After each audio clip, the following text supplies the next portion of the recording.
Onpa outo juttu. Mä vähän ihmettelinkin, että mitä hittoa. Mut pakko sanoa, että aikamoiset toleranssit näistä ostin Clas Ohlsonilta tammilevyä, niin tää toinen, mitä mä en oo vielä höylännyt, enkä siitä höylääkään, niin se on kapeampi kuin tää. Nämä on molemmat 200 millisiä. Ja tätä toista ei tarvi höylätä. Suoraan sanottuna ihmettelinkin, että miksi mun pitää höylätä tätä. Tää oli leveämpi. Tosi outo juttu. Mä mittasin ja kävin ostaa katoin, että siihen menee tasan 200 millinen hyllylevy siihen tilalla ja sitten kävin ostaa 200 milliset, mutta eipä mahtunutkaan ja sit höyläsin tää. Onneksi mä en tätä vielä. Mä ajattelin, että mä otan tästä mitat tästä höylätystä. Niin rupesin ihmettelemään, että tätä ei tarvikaan kaventaa.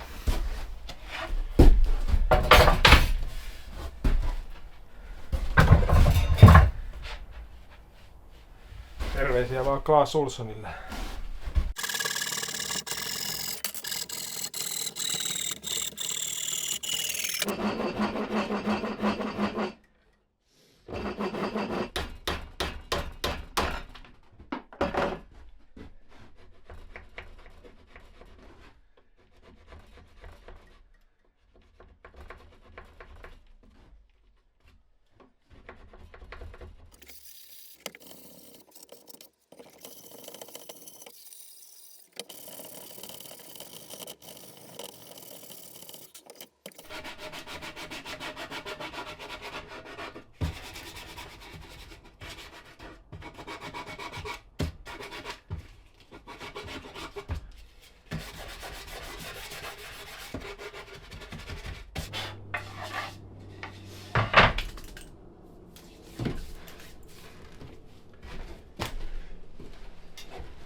Nyt olisi kyllä synti olla menemättä pienelle kävelylenkille. Aurinko paistaa tosi hieno keli. Ja ei ole niin kauhean kylmäkään.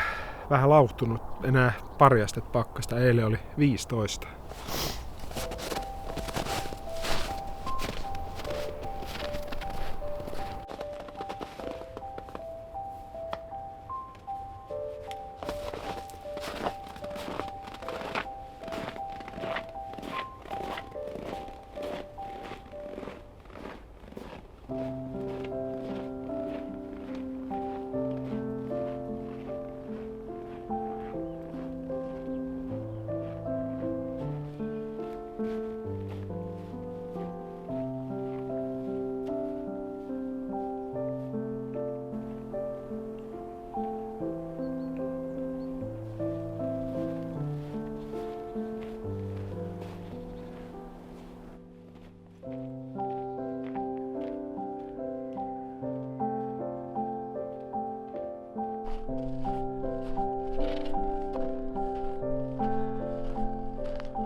pakko kyllä sanoa, että onneksi tuli lähettyä kävelylenkille.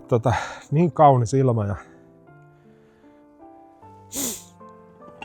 pakkanen lauhtunut, niin kuin mä taisin aikaisemmin sanoa, niin enää pari astetta pakkasta, just kiva keli ja aurinko paistanut lähestulkoon koko päivä. Ollaan itse asiassa Kalkkikalliolla. Ja jollei nyt ihan väärin muista, niin tää on Helsingin korkein kohta tai sitten tää on Helsingin toiseksi korkein luonnollinen maanmuodostuma. Eli ei lasketa nyt näitä Malminkartanon täyttämäkiä ja muita, jotka on ihmisvoimi rakennettu. Niin en ole nyt ihan varma, että oliko Jakis niinku korkeampi vai tää. Täällä on tosiaan hienot näköalat tuolta päältä. Näkyy koko kaupunki ja viereistäkin kaupunkia tuolla. Ootteko tehnyt uuden vuoden lupauksia? Meikäläinen ei oikeastaan niistä silleen perusta. Mä oon jotenkin aina ajatellut, että mä oon niin silleen tyytyväinen omaa elooni, ettei mun tarvi silleen lupailla yhtään mitään. Mutta kitaran soitto on sellainen asia, mikä on niin jäänyt viime vuosina. Se on ollut joskus rakas harrastus, mutta sitten mä oon vähän pelännyt sitäkin, että jos mä rupean sitä soittaa, niin mä taas innostun siitä. Ja mä en tiedä, siellä on varmaan muutama ihminen, jotka allekirjoittaa tämän, mutta kun on tällainen luonteenpiirre, että on kova innostumaan, niin sit sitä alkaa melkein pelkäämään, ettei aloita taas uusia projekteja, ettei taas innostu niistä sitten ja vanhat jää. Mutta mä oon pikkasen sitä vastaan, että jotenkin ehkä tuntuu nykypäivänä, että ihmiset kauheasti optimoi sitä omaa elämäänsä ja kaikki lehdetkin tässä vuodenvaihteessa suosittelee, että potkitaan toksiset ihmiset pois omasta elämästä. Ja totta kai mä ymmärrän se, että jos on ongelmia jonkun ihmisen kanssa ja tälleen, niin se on välillä väistämätöntä. Mutta jotenkin musta tuntuu, että onko se sitten toi sosiaalinen media, missä me helposti me ihmiset aletaan sitten pimppaamaan sitä omaa kuplaa sillä tavalla, että me seurataan ihmisiä, jotka on samaa mieltä meidän kanssa tai jota me ihaillaan ja sitten vähän niin kuin vaiennetaan niitä ihmisiä, jotka ei ole samaa mieltä. Sekin on teknisesti niin helposti tehtävissä nykyään. Ja mä oon vähän ehkä sitä mieltä, että jos ei ole tällaista suurta ongelmaa parisuhteessa tai jossain tällaisessa lähipiirissä, niin miksi niitä ihmisiä lähtee vaientelemaan? Että aika usein sitten, kun ollaan eri mieltä asioista, niin saadaan sitten kuitenkin jotain näkökulmaa siihen omaankin elämää ja inspiraatiotakin. Mutta se, että me ollaan kaikki erilaisia ja toimitaan yhdessä, niin se on mun mielestä ihan viisasta. Niin mä en lähtisi ehkä sitten ihan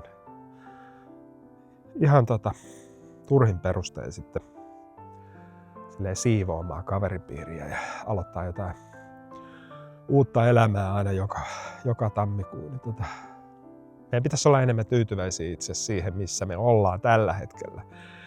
Eli käytännössä me helposti tehdään esimerkiksi bucket listia asioista, mitä me ei olla vielä tehty. Ja elämästä tulee helposti sellainen peli, missä kerätään pisteitä, jotain outoja pisteitä ja se maali siirtyy vaan koko ajan kauemmaksi ja kauemmaksi, jos ei me tajuta välillä pysähtyä ja olla onnellisia.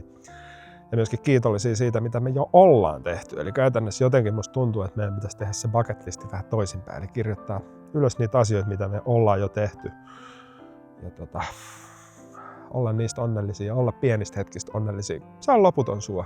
Aina toisella puolella maapalloa odottaa vielä isompi seikkailu. Ja mä en tarkoita nyt tällä sitä, että pitäisi jäädä paikoilleen märehtimään ja mukaan olemaan tyytyväinen siihen surkeeseen tilanteeseensa, vaan sitäkin, että tietenkin saa olla niitä haaveita ja unelmia, mutta jotenkin mä laittaisin niille paljon pienemmän painoarvon kuin sillä, että